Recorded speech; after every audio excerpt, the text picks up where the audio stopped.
Originalmente este vídeo fue pensado como un podcast. Actualmente tiene algo de edición, pero os aviso para que sepáis que no hace falta que estéis atentos o atentas a la pantalla para seguir el hilo argumental de este vídeo. Dicho esto, os dejo con el vídeo y que lo disfrutéis.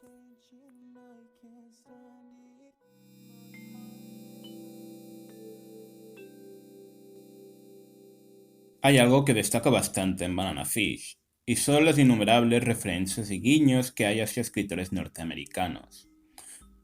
Así como también se destacan otros ámbitos como la representación de la sociedad estadounidense, en una época en la cual lo único que sabía la gente de Japón sobre Estados Unidos y viceversa eran estereotipos y lo que se podía ver en ciertas películas. Esta obra, desde un primer momento, nos ha dejado ver que la autora tiene ciertas influencias literarias que, aunque en pequeñas dosis, ha ido implementando en su historia. He de decir que no he podido recopilarlas todas, así como que a lo mejor también he ignorado algún que otro guiño a otra obra por el desconocimiento de esta misma. En este vídeo hablaré de 3 obras que tienen influencia en Banana Fish, o que bien puede ser que la autora las haya dejado simplemente para verse más intelectual, pero lo cierto es que podemos encontrar ciertas relaciones entre ambas, es decir, entre las obras literarias y la obra de Banana Fish. En primer lugar, tenemos la obra que da nombre a la serie, el cuento llamado Un día perfecto para el pez banana, una obra del escritor Jerome David Salinger, escrita en un momento muy peculiar de la historia, pues solo habían pasado 3 años de la Segunda Guerra Mundial, y a raíz de esto se puede entender que la obra tenga un carácter antibélico. Pero, ¿de qué trata realmente esta obra? Esta es una pequeña historia que nos habla de un personaje llamado Seymour Glass, un veterano de guerra estadounidense que hace relativamente poco que acaba de volver de la misma, en este caso de la Segunda Guerra Mundial, como antes mencioné, y ahora está de vacaciones en la playa con su mujer. Esta obra se puede dividir en 3 actos. En el primer acto podemos leer cómo la mujer de Seymour, llamada Muriel, habla con su madre. Ambas están hablando acerca del estado mental de Seymour. Mientras la madre no deja de lanzarle indirectas para que deje a su marido debido a su estado mental, Muriel se rehúsa diciendo que no es para tanto, que su marido cada vez está mejor y que espera encontrar una solución a su problema. Ahora bien, dicho problema no se llega nunca a mencionar, pero ambas están hablando sobre la esquizofrenia, ocasionada por los horrores de la guerra. En el segundo acto vemos como Seymour está en la playa conversando con una niña pequeña, cosas sin importancia y sin sentido, pero que sirven para darnos cuenta de que Seymour socializa mejor con las mentes inmaduras y jóvenes. Desde mi punto de vista, entiendo esto como una pequeña alusión a las mentes de las personas que eran mandadas a la guerra sin saber el horror psicológico que se les esperaba. Algo así como un espejo del protagonista tal y como su apellido sugiere. Y extrapolando esta idea al anime, esto sería algo así como la relación de Ash y Eiji. Eiji, en cierta forma, es lo que Ash desea ser, alguien que no conoce los horrores de la calle o de las guerras que él ha vivido. Así como esta niña del cuento puede representar lo mismo para Seymour. En el tercer acto, Seymour se dirige a la habitación del hotel mientras se da a entender que sufre alucinaciones. Su mujer está durmiendo plácidamente. Él, en el silencio de la noche, agarra una pistola de su maleta y fin, se suicida. Hasta este punto podemos ver 2 cosas muy claras: el cómo la guerra destruye la mente de las personas, alejándonos de esas historias de ficción en las cuales ser un soldado es una aventura súper entretenida que sirve para alimentar a la industria del videojuego, y por el contrario trata de acercarnos más a la realidad. Y por otro lado, el cómo son tratadas estas personas. Para empezar, por la conversación de la madre y la hija, entendemos que esta enfermedad mental era visto como algo terrible, ya que ni siquiera la mencionan. Esta historia nos hace pensar en cómo antiguamente, e incluso hoy en día, en muchos países no se da el trato correcto a las personas psicológicamente dañadas, o directamente las personas, por mucho que en el país se dé el trato correcto, tampoco las tratan de la forma adecuada. Aunque también sabemos que el tratamiento psiquiátrico no es que tenga mucho de lo que enorgullecerse si miramos al pasado y vemos los métodos de tratamiento. Algo que también podemos llegar a ver en Banana Fish al ver que es Ash quien cuida de su hermano.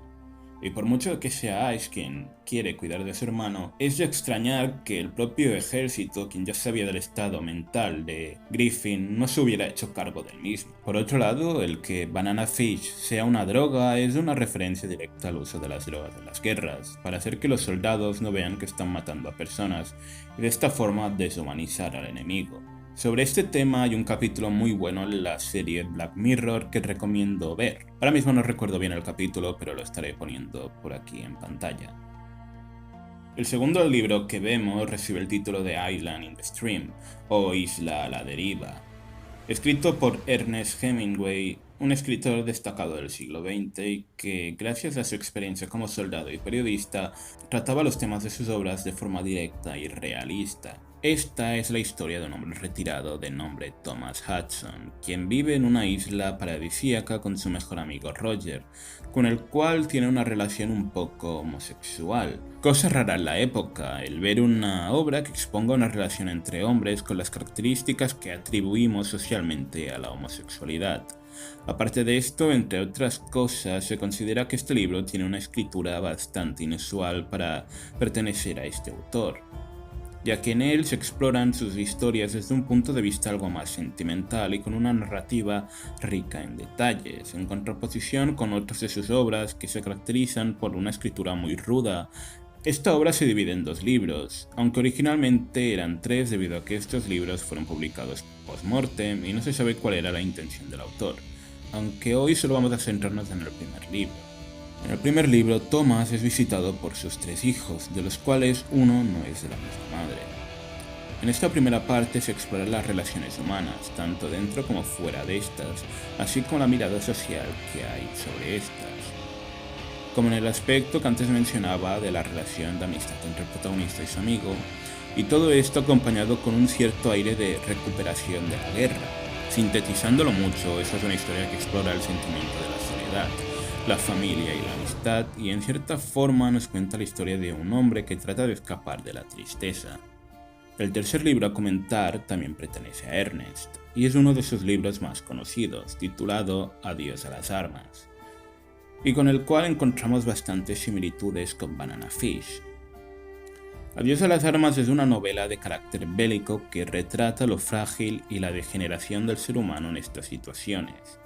Nuestro protagonista es un chico llamado Frederick, quien es de origen estadounidense pero trabaja en el ejército italiano en la Primera Guerra Mundial, lo que nos da una cierta idea que también se comenta bastante en el libro, y es que visto desde fuera, Frederick está luchando en una guerra que no es la suya.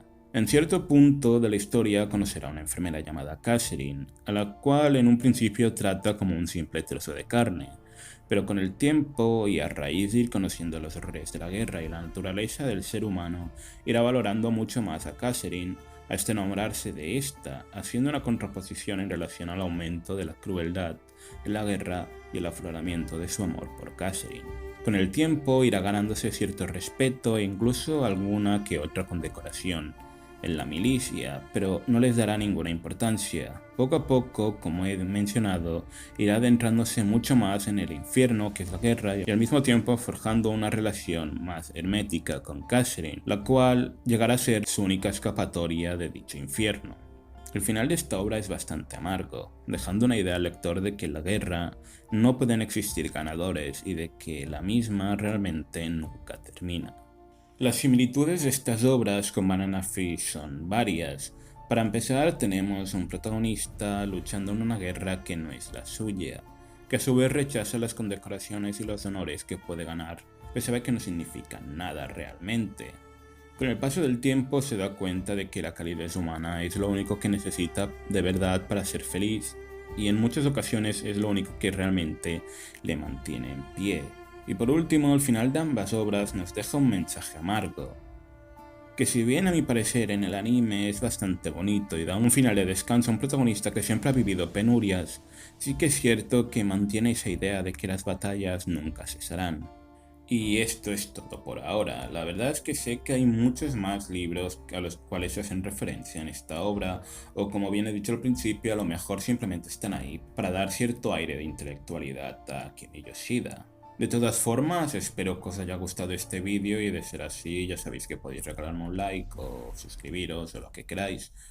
Y si os ha parecido que le falta algo a este vídeo, pues editad los comentarios y dejad vuestra opinión. Dicho esto, nos vemos en la próxima.